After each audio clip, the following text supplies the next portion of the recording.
십계명의 첫 번째 돌판에는 1에서 4계명까지 기록되어 있고, 우리 사람들이 하나님에 대해서 어떤 마음으로 또 어떻게 해야 하는가, 그 계명이 기록되어 있습니다. 두 번째 돌판은 5계명에서 마지막 10번째 계명까지로 사람들 사이에서 어떤 계명을 지켜야 하는가, 이 율법을 두 돌판에다가 새겨서 모세를 통해 백성들에게 주신 거지요. 두 번째 돌판 첫 번째 계명인 다섯 번째 계명이 내 부모를 공경하라, 이 말씀이에요. 인륜이 지녀야 될, 성도들이 지녀야 될 가장 최고의 지고한 명령, 급한 명령, 우선되는 명령, 그게 바로 부모님을 공경하라 하는 이 말씀을 주셨다. 이것이 참 의미가 있는 것입니다.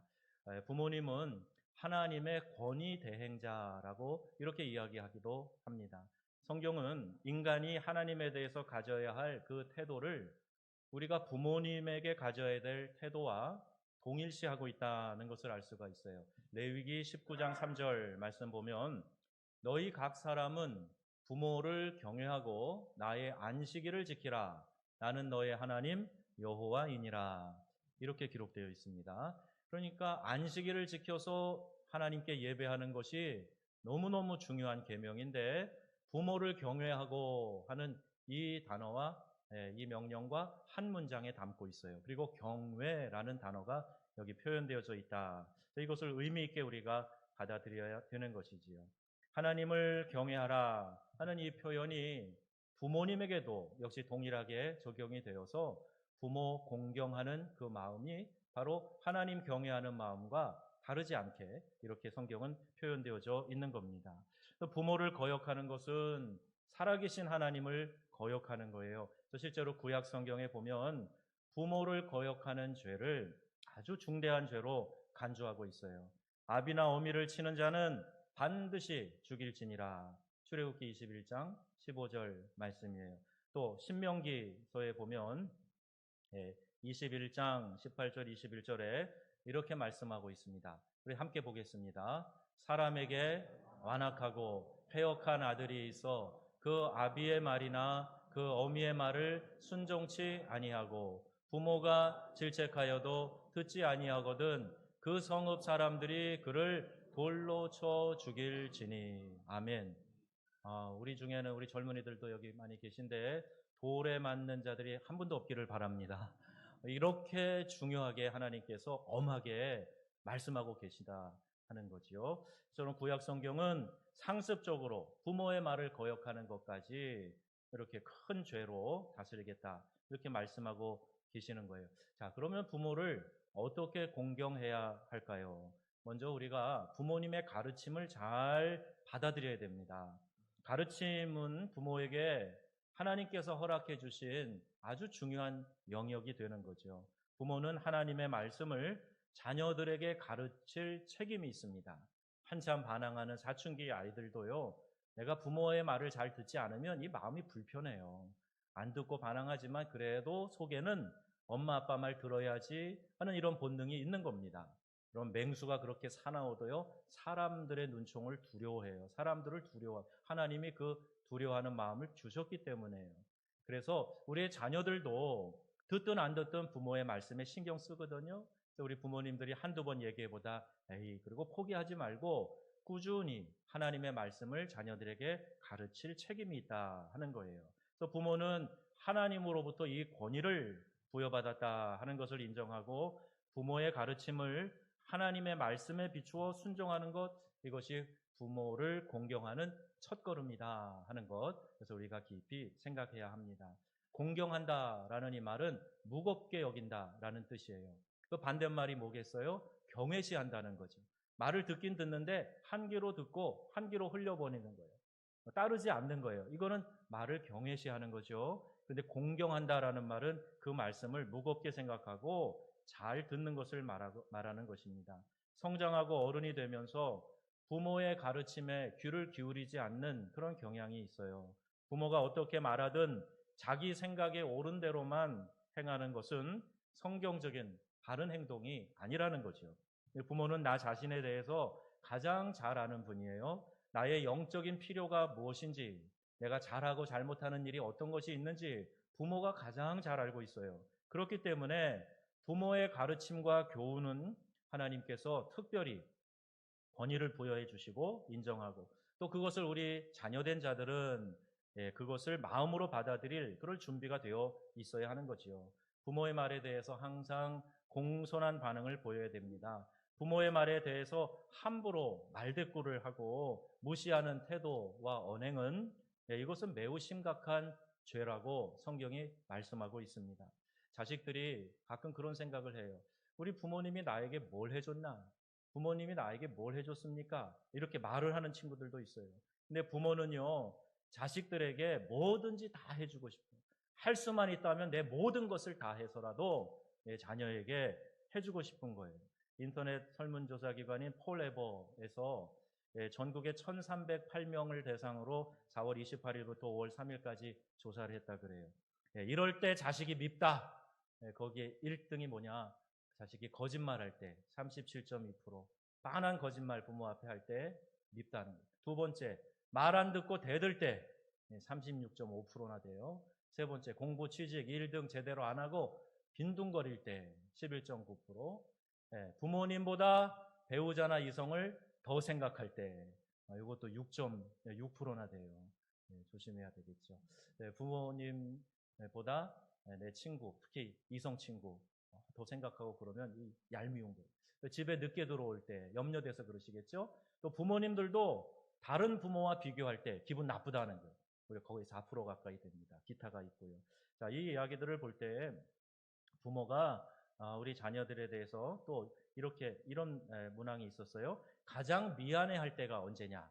그렇게 물어봤더니 무려 61.8%가 경제적인 문제로 자녀가 하고 싶은 것을 다 못 해줄 때, 이때가 제일 미안하다는 거예요. 그러니까 우리 부모는 내가 해줄 수만 있다면 자녀들에게 뭐든지 좀 해줘야 되겠다. 그런 마음을 갖는다는 거죠. 여러분, 그런 부모를 마음과 행동으로 사랑하시기를 바랍니다. 내 이웃을 내 몸같이 사랑하라. 우리가 알고 있죠? 이것이 가장 중요한 첫째 되는 계명이다. 주 너의 하나님을 사랑하고 내 이웃을 내 몸처럼 사랑해라. 이렇게 말씀하셨는데 이 계명의 첫 번째 실천의 장이 바로 가정이에요. 부모, 형제 간에서 이 사랑을 실천해야 된다는 말입니다. 별 관계가 없는 사람에 대해서는요, 친절하고 관대한 마음을 가져요. 특별히 이렇게 점잖은 양반 문화, 체면 문화가 있는 지역, 뭐 여기도 포함되는 것 같아요. 이런 지역들을 보면은요, 낯선 사람에 대해서, 지나가는 손님에 대해서는 아주 깍듯이 잘해요. 얼마나 친절하게 하는지 몰라요. 그 좋은 거죠. 그런데 우리 주변에, 특별히 나의 가정에, 나의 부모님, 나의 형제 자매들에 대해서도 그런 마음을 가져야 됩니다. 그런데 정작 가까운 우리 부모에 대해서는 짜증스럽게 말하고 또 행동하고 있는지 그렇지는 않은지 우리가 한번 돌아보아야 합니다. 왜 그럴까요? 부모는 다 받아주시니까 그래도 되는 줄 알아요. 어려서부터 아이들이 버릇없이 하고 부모에게 땡깡 부리고 심지어는 부모의 뺨을 치는 아이들도 있어요. 그래도 그냥 다 받아주고 귀엽다 귀엽다 그러니까 우리 부모는 원래 그런 분인가 봐. 이렇게 생각하는 거예요. 못된 마음이죠.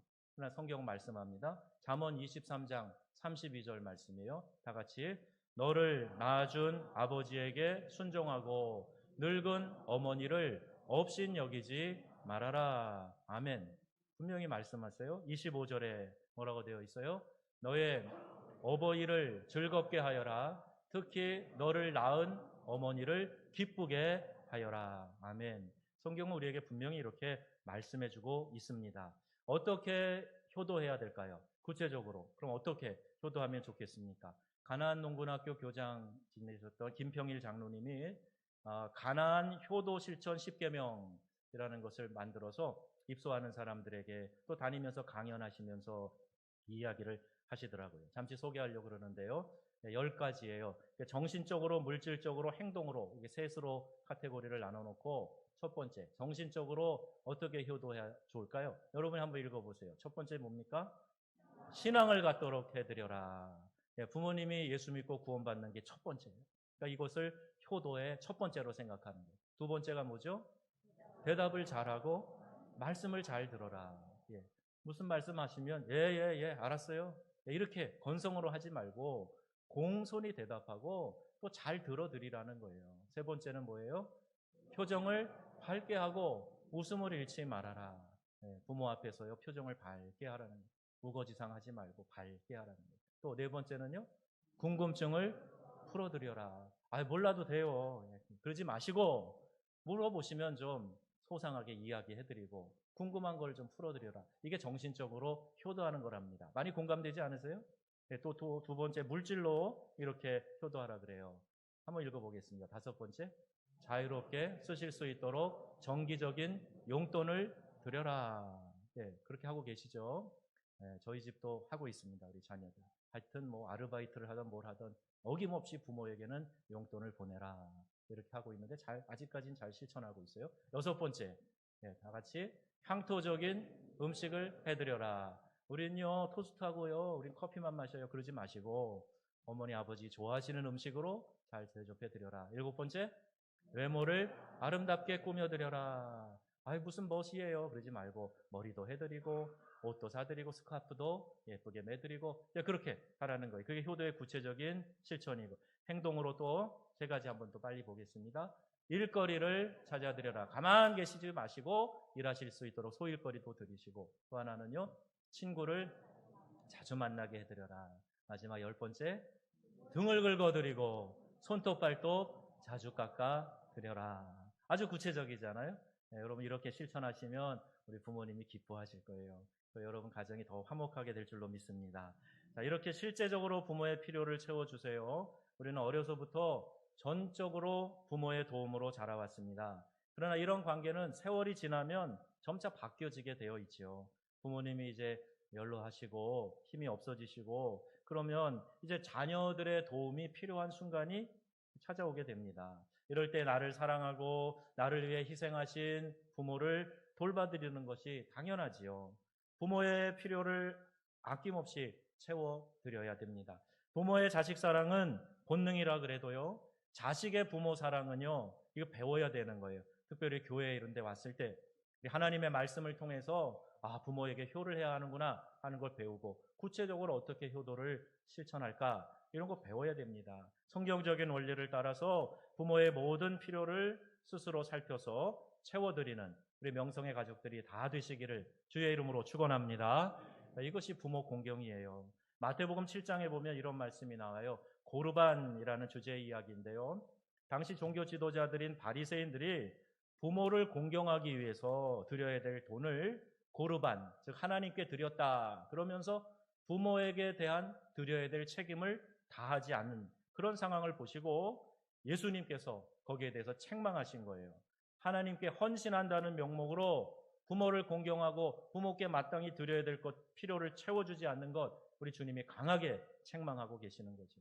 어떤 경우에서든지 부모에게 필요한 것을 공급하는 것, 이거 부모 공경에 있어서 아주 중요한 계명이 된다 하는 것을 우리가 이 어버이 주일에 다시 한번 기억하기를 바랍니다. 그래서 부모를 인정하고 부모님께 감사하세요. 우리 어버이 주일날 여러분 좋은 시간들 많이 가지셨죠?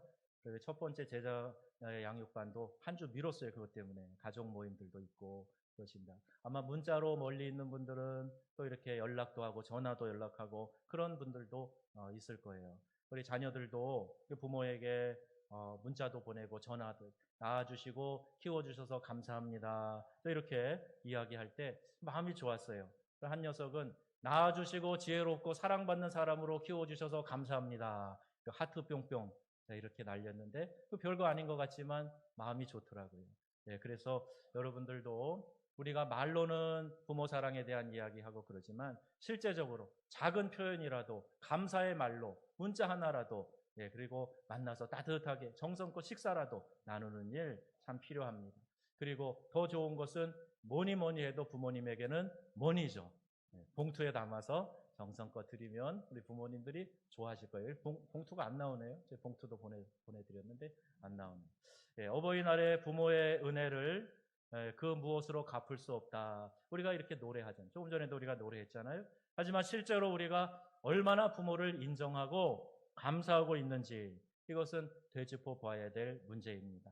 부모의 말씀을 인정하고 사람들 가운데서 부모의 존재를 인정해야 돼요. 혹시 부모님들이 다른 사람들 보기에 좀 초라한 모습이 있다 할지라도 사랑하는 마음으로 사람들 앞에서 아니 나를 낳아주시고 이렇게 키워주셨는데 남들과 비교해서 못할 게 뭐야. 그리고 우리 부모님을 자랑스럽게 생각하는 거예요. 우리 어머님들 세대에는요.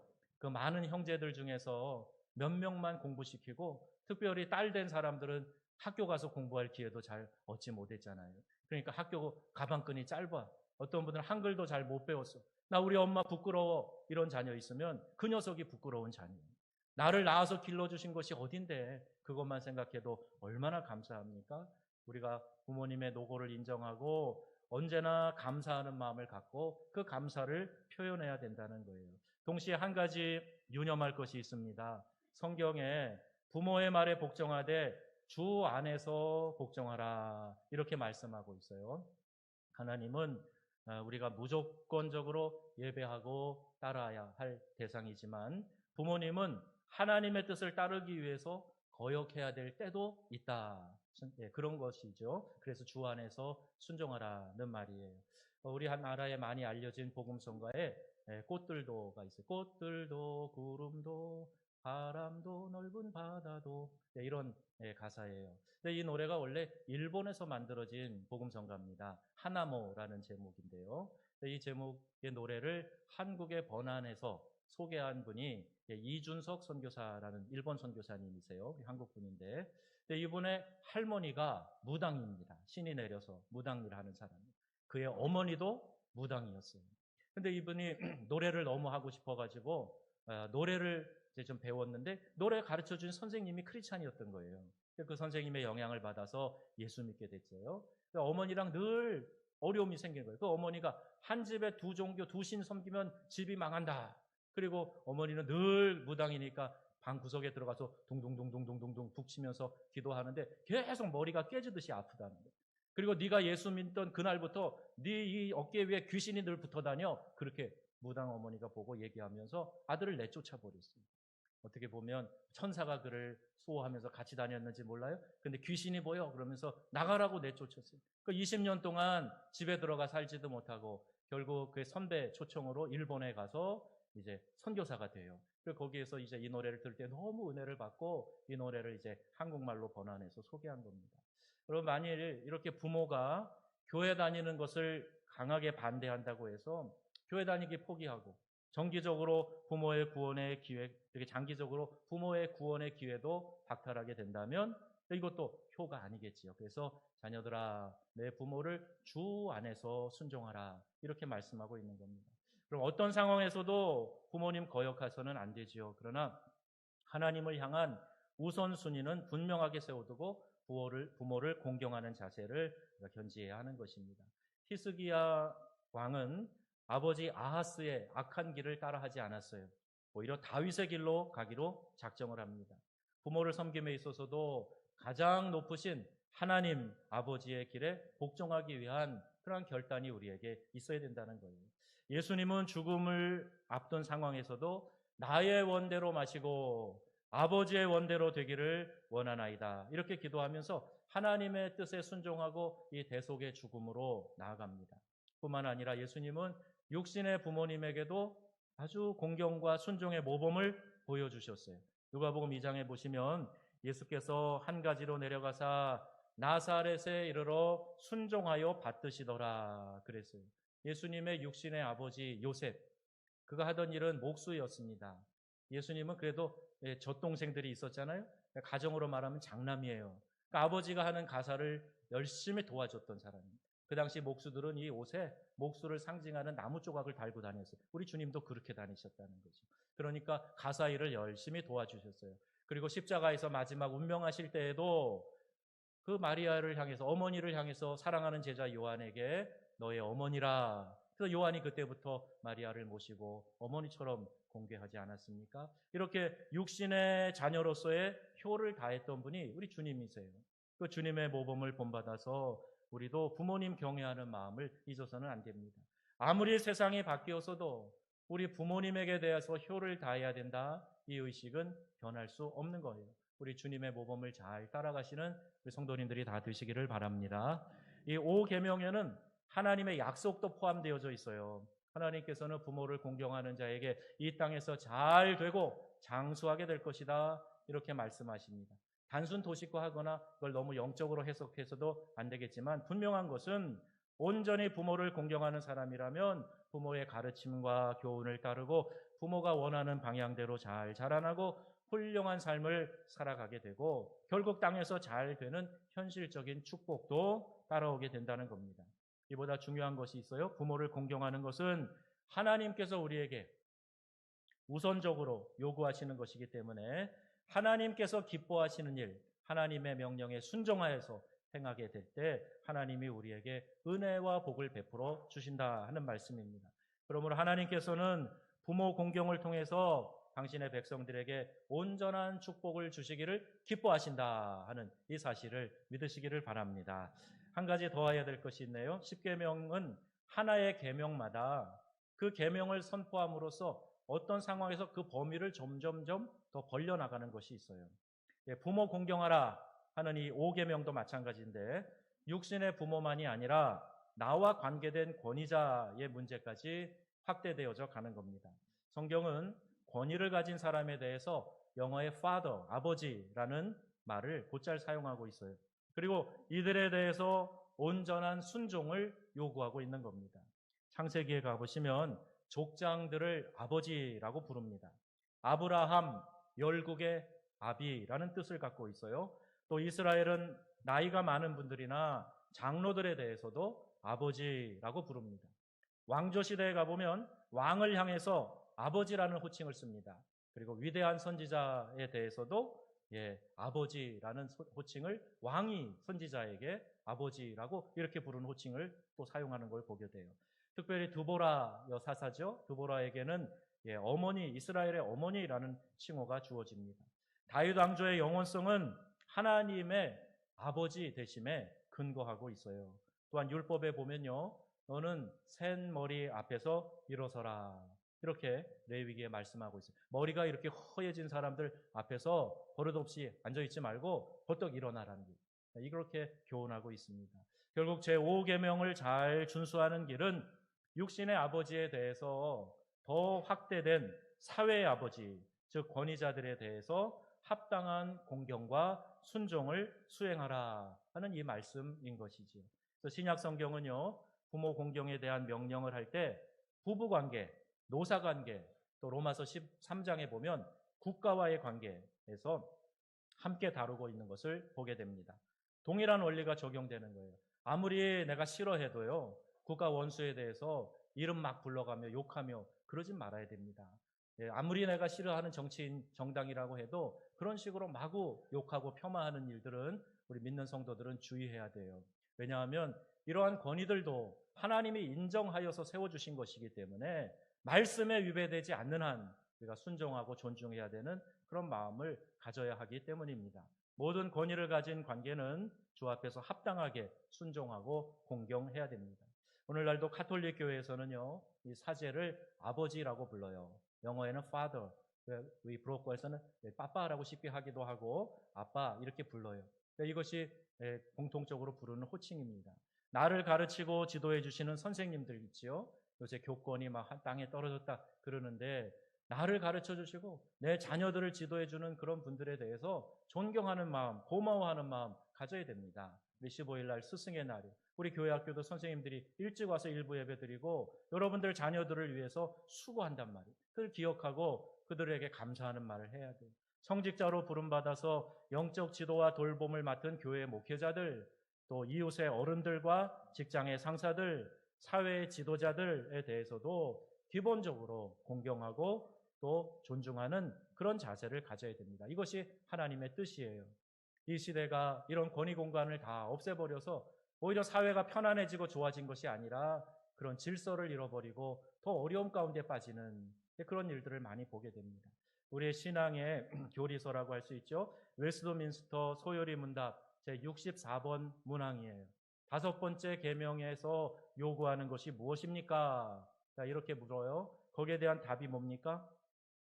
한번 같이 볼까요? 5번째 계명에서 요구하는 것은 윗사람에게나 아랫사람에게나 동등한 사람에게 여러 가지 위치와 관계에 있는 각 사람에게 마땅히 드릴 존경을 드리고 의무를 수행하는 것이다.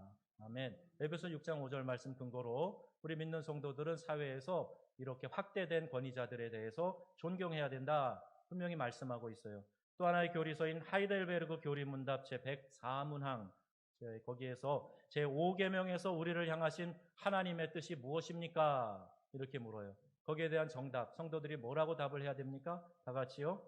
나의 아버지와 어머니 그리고 웃 어른들을 존경하고 사랑하며 순종하라는 것입니다. 그들이 나를 훈계하고 징계할 때 그들에게 순종하고 복종하라는 것입니다. 하나님께서 그들을 통하여 우리를 다스리기 때문에 되도록이면 그들의 결점까지도 참고 받아들이라는 것입니다. 예, 이렇게 우리의 신앙의 교리 학습을 하고 믿음의 전통을 우리가 이어왔어요. 이 시대가 포스트 모던 시대로 이런 권위 공간을 없애버려서 사회 자체가 몸살을 앓는 것에서 우리 성도들은 원리로 돌아가야 됩니다. 근본으로 돌아가야 돼요. 부모를 공경하는 것은 단지 윤리적인 차원에서의 권면만은 아닙니다. 부모 공경은 하나님 공경과 관계되어져 있다. 다시 말합니다. 부모 공경하는 것은 하나님의 권위를 존중하고 하나님을 경외하는 길이에요. 예배 가운데서만 우리의 신앙을 찾는 것이 아니라 우리가 가장 소홀히 하기 쉬운 영역인 부모 공경의 영역에서 우리는 진정한 우리의 신앙, 즉 하나님을 공경하는 법을 배울 수 있기 때문입니다. 하나님을 아버지라 부를 때마다 정말 나는 내 눈앞에 보이는 아버지, 내 육신의 어머니, 그들을 어떻게 부르고 섬기고 있는가 하는 것을 돌아볼 수 있어야 됩니다. 이 어버이날에 살아계신 부모님께 효를 다하시고 부모님이 안 계신 분들은 더욱 주변 어른들에게 사랑을 표현하고 공경하는 믿음의 귀한 성도님들이 다 되시기를 우리 주 예수님의 이름으로 축원합니다. 아멘.